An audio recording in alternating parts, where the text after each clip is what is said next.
Dear students, আমি BM sir বলছি।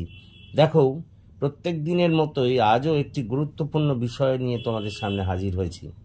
1925 সালের কলকাতা বিশ্ববিদ্যালয়ে যারা ইংলিশ অনার্সের ফার্স্ট সেম এক্সাম দিতে চলেছ, তাদের জন্যে এই প্রশ্নটি খুবই ইম্পর্ট্যান্ট। অর্থাৎ ইংলিশ অনার্সের একটি গুরুত্বপূর্ণ প্রশ্ন নিয়ে আমি আজ আলোচনা করতে চলেছি, এবং সেটি হলো ফার্স্ট সেমিস্টারের জন্য। প্রশ্নটি হলো, write a brief note on WB Yeats.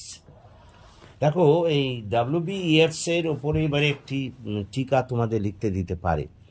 তো এসো আর দেরি না করে আমরা বিষয়টাকে তোমাদের সামনে তুলে ধরি। ঠিক এইভাবে লিখলেই ভালো নম্বর পাবে।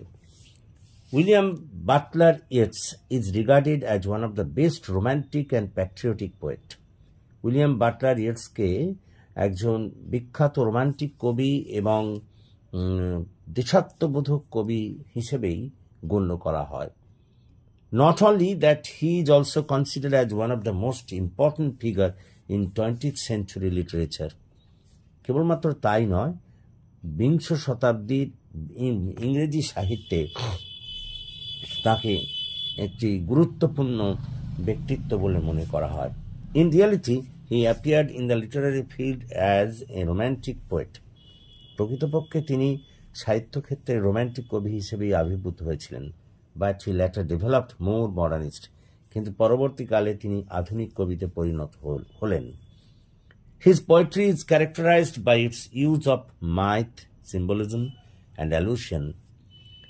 তার কবিতাগুলি যদি বিশ্লেষণ করা যায় তাহলে দেখা যাবে যে এগুলির মধ্যে দিয়ে তিনি নানা পুরা কথা, বিভিন্ন প্রতীকী চিহ্ন প্রভৃতিকে ব্যবহার করেছেন। Paragraph: If we analyze his career in English literature, যদি ইংরেজি সাহিত্যে তার আমরা কৃতিত্বকে বিশ্লেষণ করি, then it is found that between 1900 and 1910, much of his time was devoted to drama. যদি আমরা তার ইংরেজি সাহিত্যে কৃতিত্বকে বিশ্লেষণ করি তাহলে দেখা যাবে যে 1900 থেকে 1910 সাল পর্যন্ত তার বেশিরভাগ সময় কিন্তু তিনি নাটকের ক্ষেত্রে ব্যয় করেছিলেন। And his time was devoted to drama and philosophical and Literary essays, এবং একই সঙ্গে কিছু দার্শনিক ও সাহিত্যগত রচনাও তিনি লিখেছিলেন। His most famous plays include the Countess Kathleen.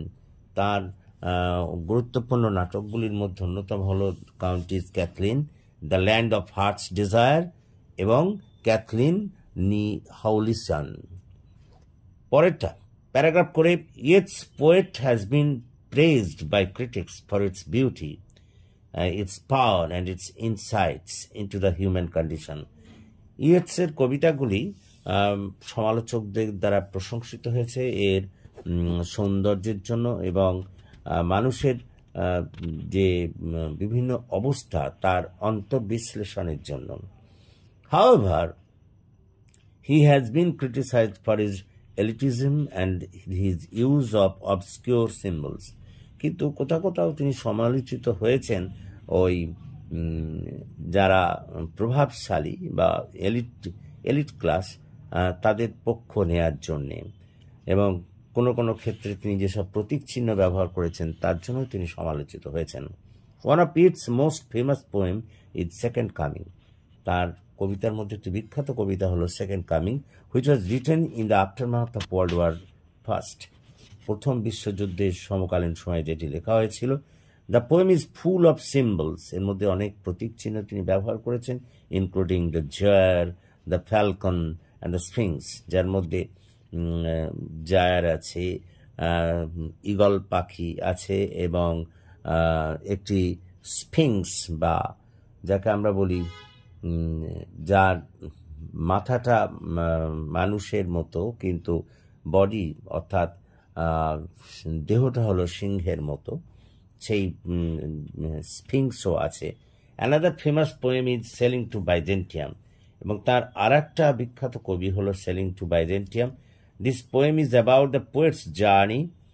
এটা হলো কবির যাত্রাপথের বিষয়ে লেখা। The poet uses the symbols of the golden bird এখানে তিনি ওই সোনালী পাখির একটা চিত্র অঙ্কন করেছেন, প্রতীক চিহ্ন অঙ্কন করেছেন, দ্য রোজ গোলাপের চিত্র অঙ্কন করেছেন, and the scarecrow to represent the different stages of his journey. তার জার্নির অর্থাৎ ভ্রমণের বিভিন্ন অংশকে তিনি বিভিন্নভাবে প্রতীকী চিহ্ন দ্বারা প্রকাশ করেছেন।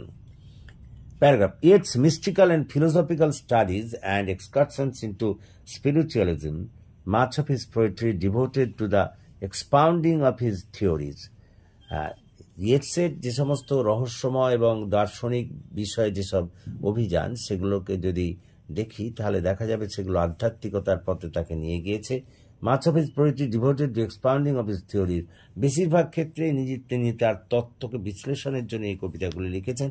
দ্য ওয়াইল্ড সোয়ানস, তার মধ্যে দ্য ওয়াইল্ড সোয়ান অ্যাট কুল হলো ওয়াজ এ কালেকশন অফ পোয়েমস, এগুলো কয়েকটা কবিতার সংকলন বা সমন্বয়। Similar to these in responsibilities, the peak of his achievement is reached in the tower, তার কৃতিত্বের চূড়ায় তিনি পৌঁছেছিলেন দ্য টাওয়ার কবিতায়, দ্য উইন্ডিং স্টেয়ার কবিতায় ইত্যাদি। প্যারাগ্রাফ। হেন্স ইন কনক্লুশন, সুতরাং সিদ্ধান্তে কথাই বলা যেতে পারে, without it can be said without an hesitation, কোনো দ্বিধা ছাড়াই এ কথা বলা যেতে পারে, that he is one of the greatest poets of the 20th century, বিংশ শতাব্দীর তিনি হলেন একজন বিখ্যাত কবি। And he will be remembered by the readers forever, এবং তিনি চিরকাল অবশ্যই স্মরণীয় হয়ে থাকবেন পাঠক পাঠিকার মনে। তো আশা করি তোমরা বুঝতে পেরেছ এটিকেই লিখতে হবে। এবং যদি তোমাদের এই ক্লাস ভালো লাগে তাহলে প্লিজ এই ক্লাসের কথা তোমাদের বন্ধুবান্ধবদের মধ্যে শেয়ার করো। এবং তোমরা যারা এখনও আমার এই চ্যানেলটিকে সাবস্ক্রাইব করোনি, প্লিজ সাবস্ক্রাইব মাই চ্যানেল, আমাকে এগিয়ে আসতে সাহায্য করো যাতে আমি তোমাদের আরও বেশি করে কাজে লাগতে পারি। So that's all for this day. Thank you for watching and listening. So good night to all of you.